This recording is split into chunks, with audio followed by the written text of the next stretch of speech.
Priority. Tapos pangalawa, give it to the poor. Bakit? Siguro siya ay hindi masyadong nagbibigay. Kaya siya ay umaman. Merong mga taong yumaman dahil hindi nagbibigay. Meron ng mga tao talagang mayaman na sila. At mahilig magbigay. Siguro siya, sinabi, give it to the poor. And then, sabi dito, and you will have treasure in heaven. Pabilihin ka, anong gusto mo? Treasure in heaven, treasure in heaven. In heaven.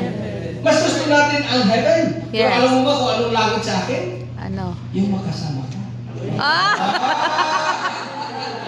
Pag sinabi natin yan sa Panginoon, ha? Yung makasama tayo. Alam mo yan ang gusto natin, Panginoon, yung makasama siya. Pero sabi nito, you will have treasure in heaven. Apparently, this man wanted to have treasure in heaven, but he has difficulty of surrendering the treasure in heaven. Amen.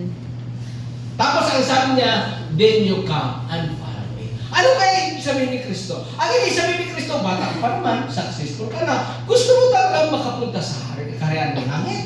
Ay, wala ka naman siguro kasama, wala ka nang matitira. Pumunta ka lang, magdisipulo ka, at sumama ka sa akin.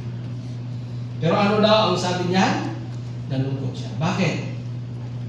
Ang totoo kasi yan, masakit kapag ang taong mahal mo ay masaya sa piling ng iba. Pero kailangan mo ipakita na masaya ka kahit sa loob mo. Sa